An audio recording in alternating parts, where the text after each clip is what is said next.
My son was a mass murderer. People may say, you're responsible. You're the father. Why didn't you do more? Tonight on 2020, the secret life of Elliot Rodger, the 22-year-old who went on a killing spree in Santa Barbara last month. Shots fired, shots fired. The work of a madman. 13 wounded, 7 dead, including himself. Barbara Walters' exclusive one-on-one interview with his father, reliving that night. I'll tell you the story, Barbara. Chilling details you've never heard until now about a loner obsessed with finding a girlfriend. I mean, look at me. I'm gorgeous, but you girls don't see it. Then obsessed with turning on the world when he couldn't. Did you take him to Las Vegas hoping that he would lose his virginity? Yes. All new revelations from his Day of Retribution video. I will have my revenge against all of you. And the manifesto he called My Twisted World. You were the only one he didn't talk about wanting to kill. And you'll hear from a survivor who looked him in the eye and lived to tell. I've never actually looked in the face of the devil. As well as the families of the victims. What do they want to say to him? Tonight, the secret life of Elliot Rodger. How do you mourn a child whom others vilify? Here now, David Muir and Elizabeth Vargas. Tonight, a 2020 exclusive about something that was happening exactly 5 weeks ago at this very hour. An 8-minute drive-by massacre that was actually years in the making. And Elizabeth, right here tonight, as you know, the father of that young killer speaking out only to Barbara Walters. As you know, Barbara retired from hosting The View, but said she'd return on special assignment for us. And tonight, she's back. Well, I thank you, David and Elizabeth, because tonight this is special. It's a milestone. The very first time that a parent of a mass murderer has ever spoken on television.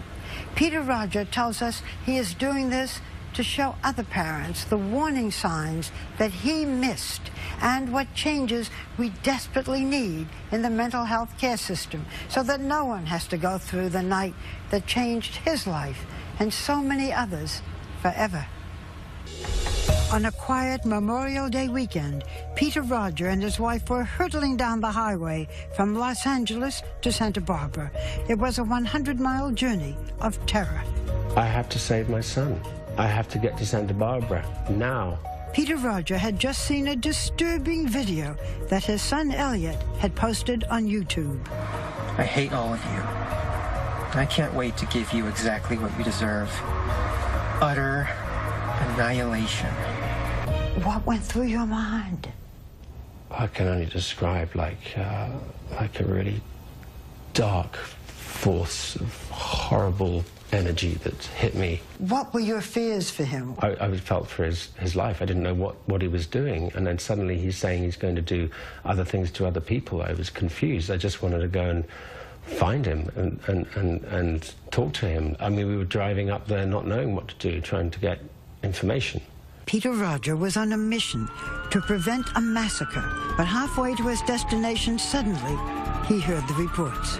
Breaking news right now out of Isla Vista, where we are getting reports of a shooting. There are unconfirmed reports that there may be as many as 3 victims, possibly a fatality. The death toll could be climbing. Shots fired, shots fired. Did you know that this was your son, the shooter? No.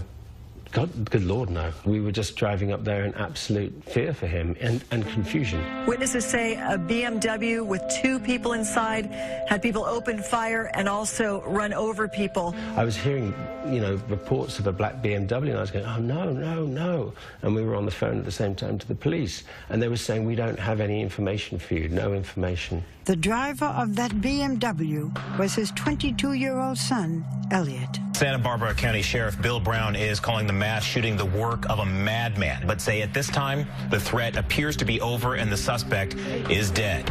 7 people died that night, including the shooter, Elliot Rodger. 13 others were hospitalized.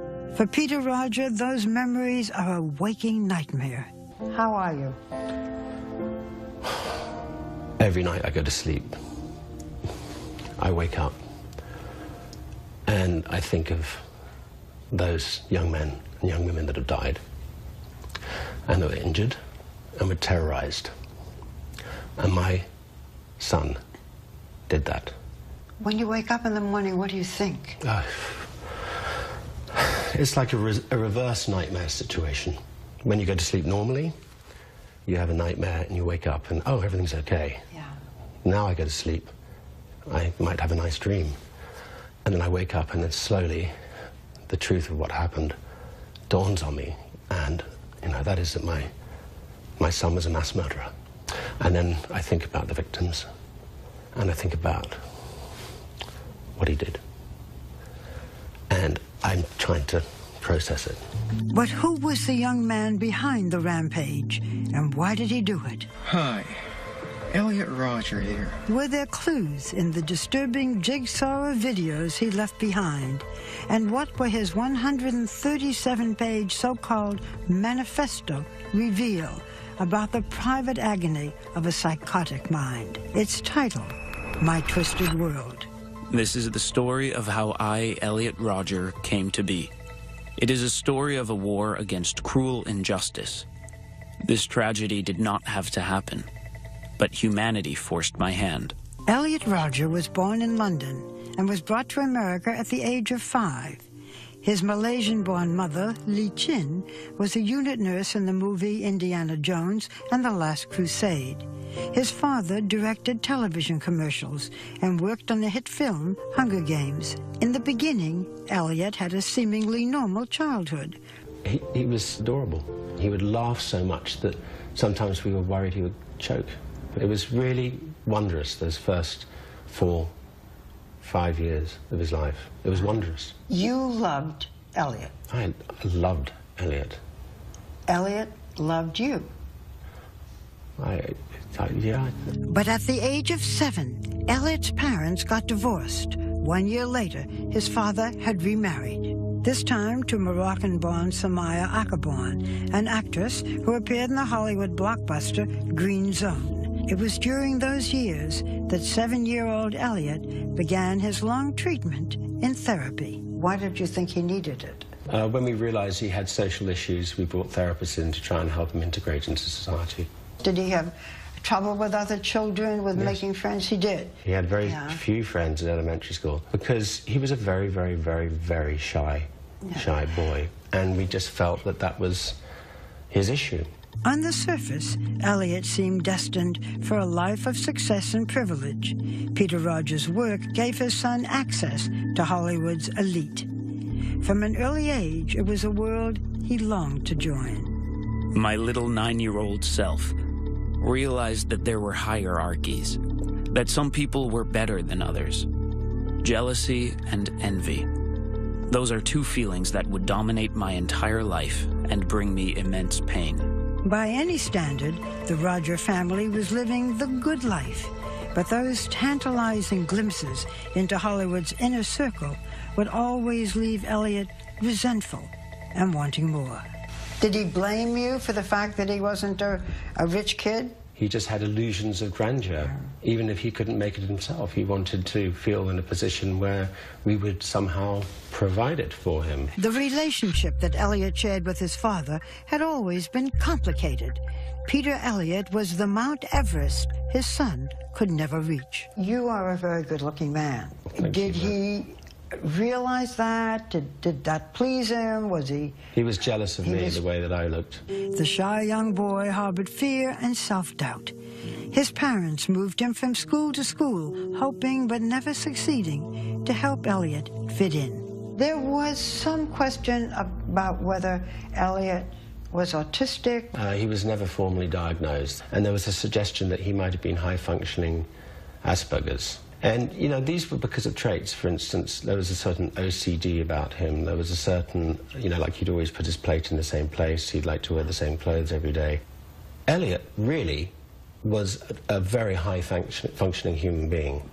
If he was sitting here right now, you would think what a polite boy he was, but yet he had this thing going on inside of him.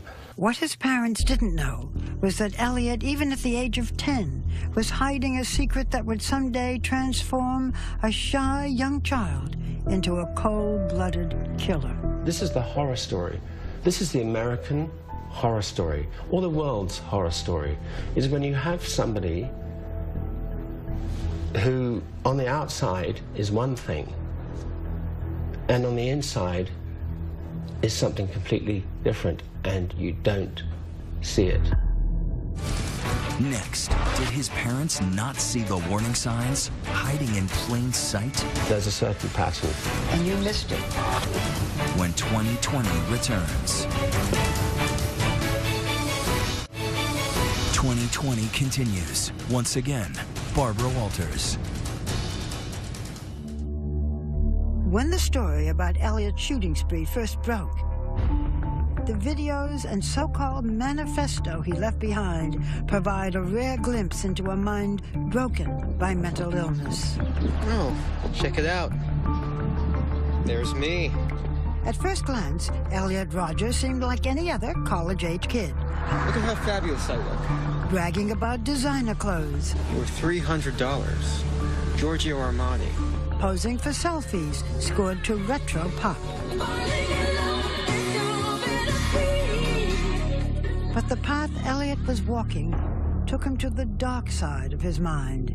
My problem is girls. I desire girls. But girls are not sexually attracted to me. It's not fair. It's not fair. But why did those closest to him fail to see any warning signs when it seemed clear that Elliot was mentally disturbed? People have called your son evil. How would you describe Elliot? Elliot was far from evil. Something happened to him, and then I think he became very mentally ill. What I don't get is we didn't see this coming at all. None of us. But there were clues hidden in those early years that Peter Rodger now admits he missed. The lonely young boy had grown into an introverted teenager. By the age of 13, he had walled himself into a cyber world. His constant companions, the characters in the video game World of Warcraft. In high school, Elliot was a loner, bullied by his peers. They threw food at him during lunch and shoved him into lockers.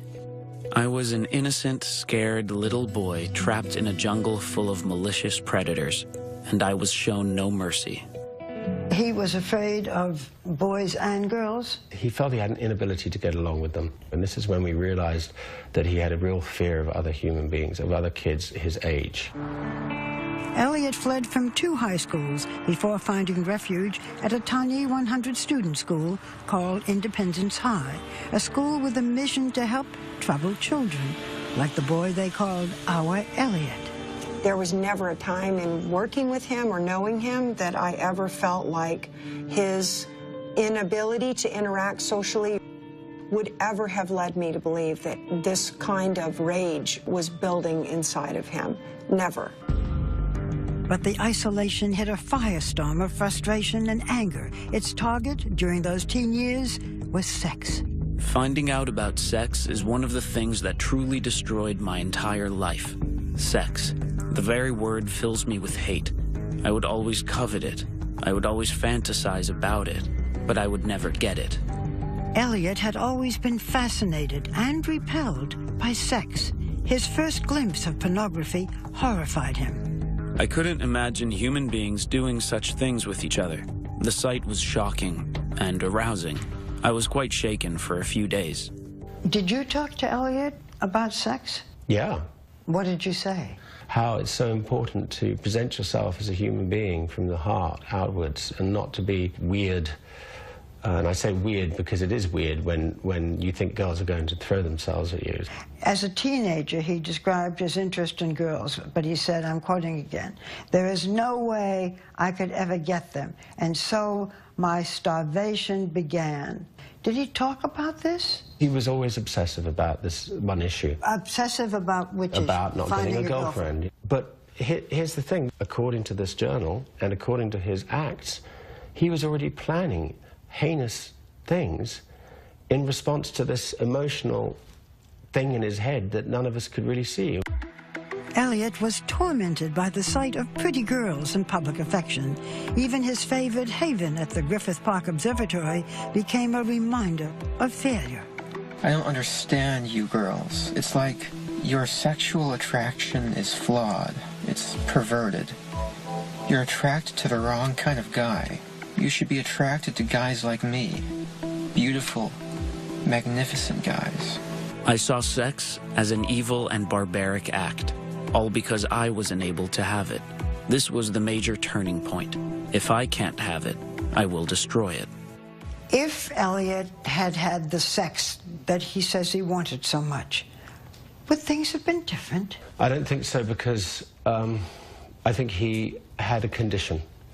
He had a very seriously advanced mental condition, and I think that whatever would have happened, even if he got a girlfriend, wouldn't have been able to have made him into the happy human being we wanted him to be. Did you take him to Las Vegas, hoping that he would lose his virginity? No, I suggested to him that perhaps, you know, if his blocking point was having sex, then perhaps, you know, in Las Vegas there might be an opportunity where it's legal for him to have sex. But he didn't want to go? He didn't want to go because he wanted to be loved for his heart. Retrospectively, I think it wouldn't have helped at all. It wouldn't have? No, because retrospectively I realized how sick he was. But you know you can have these same things and not have another Elliot. You can have kids who are frustrated and don't have girlfriends or boyfriends or, you know. No, but when you put a combination together, there's a certain pattern. And I think it's important to talk about those patterns. And you missed it. Yeah, too right I missed it.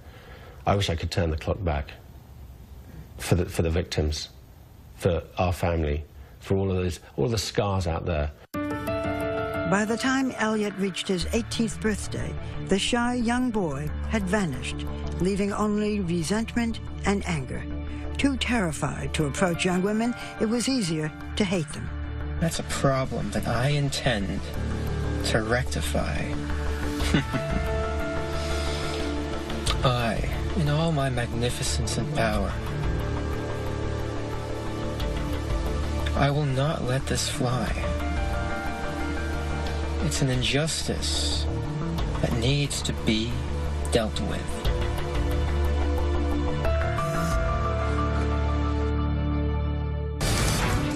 Next, planting the seeds of a master plot for his day of retribution. I mean, look at me. I'm gorgeous. But you girls don't see it. And maybe the biggest miss of all that led to the massacre when 2020 returns.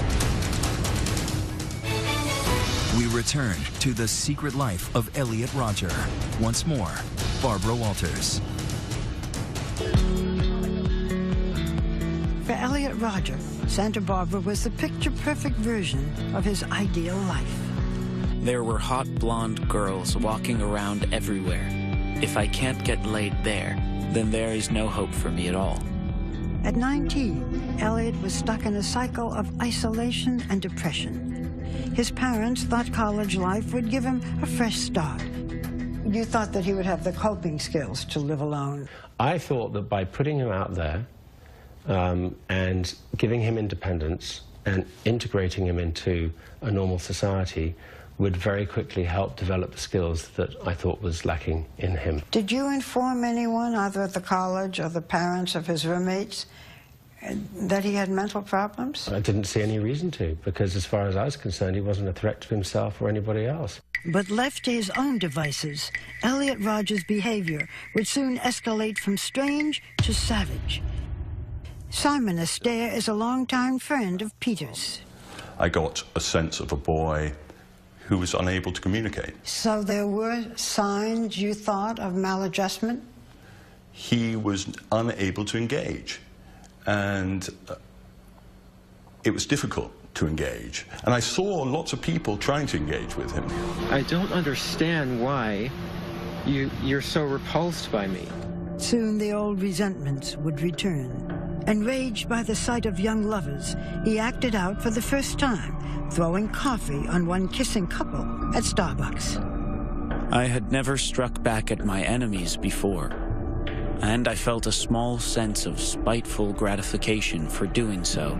Feeding on that fulfillment, his thoughts began to take a more diabolical and dangerous turn. The day of retribution had been born. It was only when I first moved to Santa Barbara that I started considering the possibility of having to carry out a violent act of revenge as the final solution to dealing with all the injustices I've had to face at the hands of women and society. His anger, now targeted at women, drew him to misogynistic websites, online forums where he once wrote, "Start envisioning a world where women fear you." He sent you links to these websites. I was disgusted and I called him up and I said, "Elliot, why are you going on these websites? Yeah. This is negative, this is evil, and you shouldn't go on that." But that didn't work. It didn't work. And I had no idea that he had such an inbred hatred, this misogyny. But despite his deepening hatred of women, Elliot told his father that he was obsessed about losing his virginity. I would say to him, there is no shame at all in not losing your virginity at a later age. Some people never do. Some people go into the church and choose chastity. He would say, "I can't get a girlfriend"? He would say, "They're never going to like me because I'm not 6'2", a jock, sporty guy." He did say to me once, "I wish I wasn't half Asian." I never realized that he was so racist. Thinking, why aren't I white? Correct. Elliot's life had become a volatile mixture of desire and denial. And last summer, yet another sign of violence. Frustrated after being ignored by girls at a party, he tried to shove them off a 10-foot ledge. He got into an altercation verbally with a couple of girls, and then he was picked on, and then he was thrown off the balcony. But it turns out that he was trying to push girls off the ledge. In 2020 hindsight, I can imagine that might have been the case, and that upsets me to the core of my heart. He was such a good liar. He was such an incredible liar. Perhaps Elliot was even lying to himself, repeatedly refusing the advice of therapists, at least one of whom had recommended medication. But Elliot would say, "I'm not sick, I'm not going to take that." And because he was of an adult age, he refused to not only take that medication, but refused to go back to see that particular doctor. Would the medication have made a difference?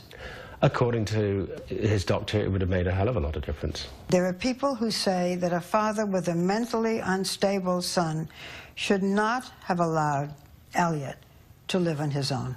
I didn't know I had a mentally unstable son. I had no idea. He had a secret life that he became incredibly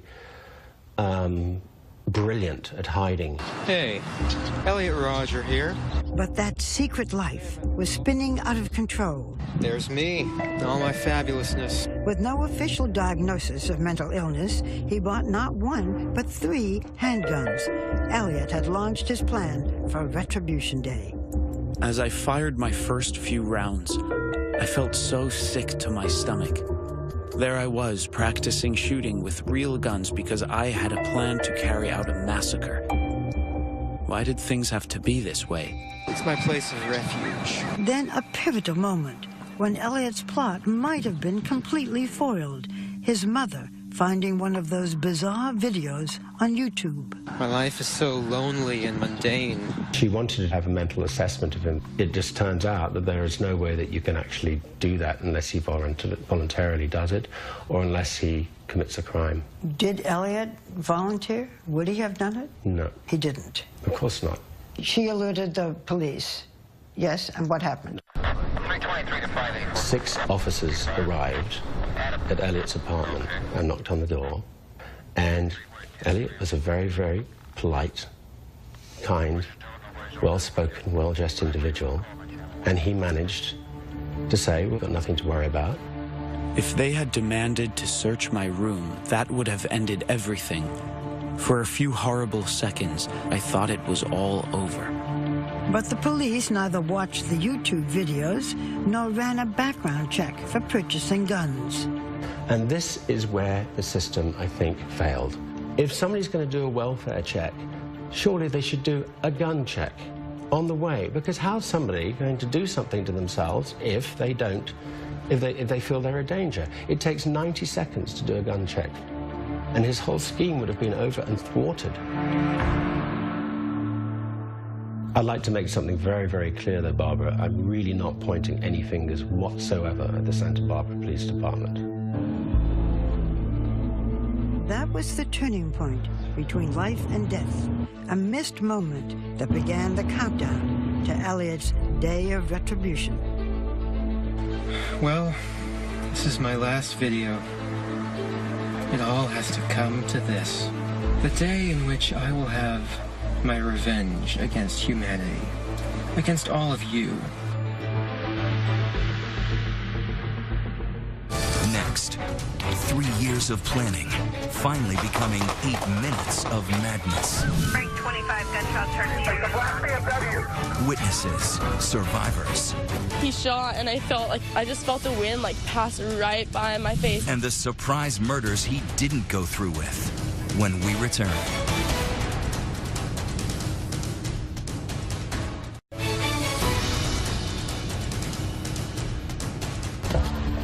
May 23rd, 2014. The sun was setting on a quiet spring night, the campus half empty over the Memorial Day weekend. But the lives of those who were there would never be the same. Hours before, we were having a great time. It was a nice day outside. It was sunny, you know. After 3 years of meticulous planning, Elliot Rodger's deranged mind brought him to what he called the day of retribution. The day in which I will have my revenge against humanity, against all of you. His parents were having dinner in Los Angeles with friends. They had plans to see Elliot the next day. He was due to come on Saturday for lunch, the day after the 24th. Do you think he already knew what he was going to do? Yeah, after reading the journals, yeah, I do. What Elliot's journal revealed was a master plan of carnage. I will drive down to my father's house to kill my little brother, denying him of the chance to grow up to surpass me, along with my stepmother, Sumaya, as she will be in the way. My father will be away on one of his business trips, so thankfully, I won't have to deal with him. I was meant to have a meeting in London, and he wanted to know the dates. Why? He wanted me out of town so that he could come and murder his brother. And Sumaya, I think he was scared that he would hesitate, and I can understand that. The only thing that saved his family's lives was a change in Peter's schedule. My wife and Jazz, my 9-year-old, are still alive because of that. What Peter Rodger didn't know was that his son had already murdered 3 people that night. His 2 roommates, David Wang and James Hong, and their visiting friend, George Chen. They had been brutally stabbed to death in Elliot's beachside apartment. Hours later, at 9:17 p.m., Elliot emailed his manifesto to friends, his therapist, and his parents. I will specifically target the good-looking people and all of the couples. Now he was a predator in search of the rest of his prey.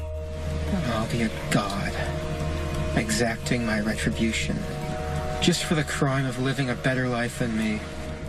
His black BMW slowed down by a sorority, Alpha Phi. Elliot knocked at the door. No answer. Then he got back in his car and opened fire on the girls in front of Alpha Phi. 33 for the Frank unit, code 33. 2 of the women were dead on arrival of the deputies. One of them was very seriously injured with multiple gunshots. Frank 25 gunshots from the area. At the sheriff's dispatch center, the calls poured in like rain. And we have 30 down on the corner of Segovia. The black BMW, 3 ambulances here. Almost simultaneously, we received notification that another individual had been shot. In response for multiple gunshot victims in front of the IV Deli. At the Isla Vista Deli, just up the street. Dylan Fontius had just entered the deli. I heard the glass breaking, just the shatter of the glass. And that's when we all started scrambling for our life. When Christopher Martinez came in for a sandwich, he was cut down in a hail of gunfire. Shots fired, shots fired. I had just turned, I saw him fall. I kind of like took my hand off my head and turned down and ducked behind the counter. We sat there and watched this kid bleed to death. He was no less than 2 2 feet away from me. But the rampage was far from over. 25 gunshots heard in the area. The deadly shooting in Isla Vista with multiple victims. At least 3 people have been shot. All of a sudden, sirens start going, ambulances start going. Multiple places, multiple people. The death toll could be climbing. He went up to the top of the loop. Firing, he shot 3 more victims. I'll take to the streets of Isla Vista and slay every single person I see there. He then confronted another young woman and pointed his gun at her. At first, Sierra Schwartz thought the gun was a toy. He shot, and I just felt the wind like pass right by my face, and I was like, what the f? So I turned around and I started like walking really fast the other way. The deadly BMW was swerving erratically through the streets. People are like, they're shooting, drawing gunfire from officers. He fired rounds at the deputy sheriff, and the deputy sheriff replied with 1 round of gunfire. About 8 to 12 shots, just super fast, what sounded like directly below my balcony. That black BMW plowed its way over pedestrians. Some guy ran in our house bleeding everywhere. He said he got run over by a car. There was carnage and chaos everywhere. As many as 7 victims taken to the hospital. But after deputies fired on him for the second time, Elliot's car spun out of control. 3 of the deputies returned fire and struck the vehicle. Witnesses say they heard a single shot from inside the car. The long night's journey into terror had finally come to a close. Did Elliot kill himself, or did the police kill him? What I gather is that he was shot in the hip and then he took his own life. How did you learn that your son was the shooter? The sheriff came in, and I'll remember this moment for the rest of my life. The way, he just looked me in the eye and he said, we found a deceased person and we found a license in his pocket that fits your son's description. And I went, oh. And I didn't know that he was the perpetrator then. I thought he was a victim. I thought he was a victim. A search of Elliot's BMW revealed an arsenal, 3 semi-automatic weapons, and 400 bullets. Elliot had been ready for Armageddon. Who would have thought my life will turn out this way?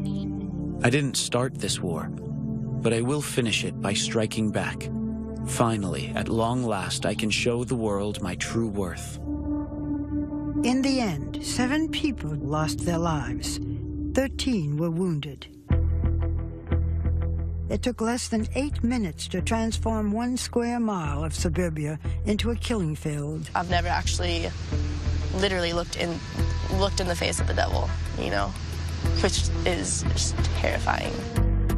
In life, Elliot Rodger had passed almost invisible to everyone around him. Who would have known to stop the quiet boy hiding a monster within?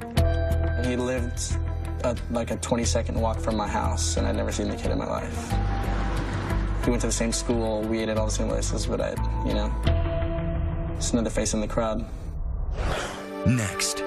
We have heard from the families of some of the victims, and they resent my interviewing you because they hold you responsible in part for their children's death.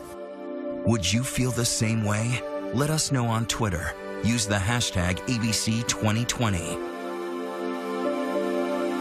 When we return. 2020 continues. Once again, Barbara Walters.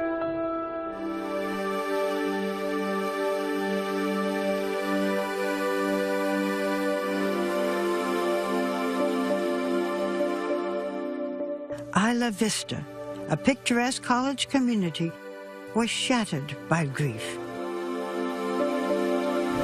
I just don't know why this happened to our son. It's crazy. This just doesn't make any sense. Her son, George Chen, was only 19. We would die 100 times, 1,000 times, but we don't want our kids to get hurt.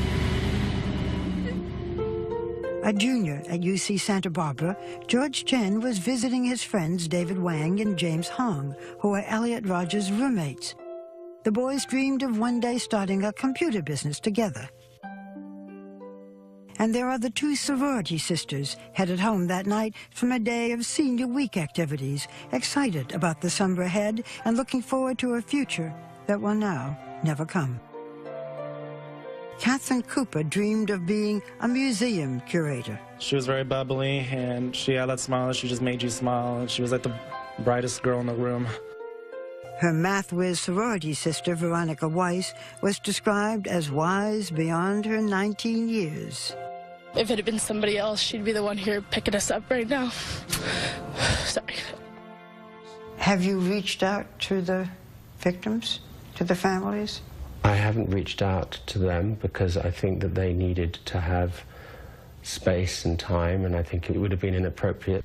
Chin Rodger, Elliot's mother, has chosen to remain silent, instead telling us in a statement, "I feel the world's attention should be focused on supporting the victims' loved ones and remembering the beautiful lives that were so tragically lost." We have heard from the families of some of the victims, and they resent my interviewing you because they hold you responsible in part for their children's death. What do you say to them? I wish I could turn back the clock. I wish that these families didn't have to go through this terrible ordeal. It's very hard for them to understand that I didn't know the monster that was in my son. But one parent did reach out. Just weeks after that night, Rodger met with Richard Martinez, two fathers embracing, searching for common ground. It was the most moving meeting that I've had in my life.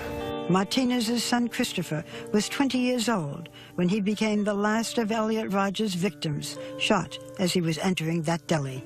He was an only child? He was our only child. Your only child. Yes. He was quiet, kind, humble, graceful, funny, and at the same time one of the most competitive people you would ever meet. In the aftermath of his tragic loss, Martinez made an impassioned speech blaming the NRA for his son's death. They talk about gun rights. What about Chris's right to live? When will this insanity stop? When will enough people say, we don't have to live like this? Too many have died. We should say to ourselves, not one more. Thank you. That's it. I would like to introduce you to Richard Martinez. Martinez is spending his time now focusing on a campaign to bring about what he calls common sense laws to reduce gun violence. No parent should have to go through this. The only thing I have left, really, is to try to find some meaning in my son's death. Like Martinez, Peter Rodger also has a mission. Why did you decide that you would speak out? The only reason I'm here is to tell his story, to try and stop this happening again. What do you hope that it will accomplish? I think that there's an awful lot that can be done in this country to help families that might have another Elliot. There are holes in the mental health system, and I think that that's really got to be looked at. In death as in life, his relationship with his son remains complicated. The family of Adam Lanza have said that they wished that their son had never been born. Do you ever feel that way? That's a loaded question, Barbara. A part of me says yes. And the reason is because he did an awful lot of harm to young men and young women who didn't deserve to die. And my son did it. How do you mourn a child whom others vilify? It's very hard, Barbara. After reading the journal, I had a lot of anger for him. And I think my job now is to try and replace that anger with love and forgiveness. But at the same time, I'm also haunted by the pain and the suffering and the terrorizing that this sick human being did to others. And I have to live with that for the rest of my life. We thank Peter Rodger for opening up his family's life to us. If you have a child whom you think needs mental health advice, go to our website at abcnews.com for more resources. When we come back, big news about our colleague, David Muir. We're back here tonight with a personal note about my friend, David Muir. Big news this week, if you haven't heard. Diane Sawyer is starting a brand new adventure here at ABC. George Stephanopoulos taking on a larger role with breaking news and special events. And our friend David becoming the anchor and managing editor of World News. Congratulations, but you are not leaving us here at 2020. I'm not leaving you. You're stuck with me. Good. All right, so Elizabeth and I will see you right back here next Friday night. I'm David Muir, and thank you, Elizabeth. And I'm Elizabeth Vargas. For Barbara and all of us here at 2020 and ABC News, good night and have a great weekend. Every day, more Americans choose ABC News, America's #1 news source. The show everyone's talking about, Rising Star, live Sunday on ABC.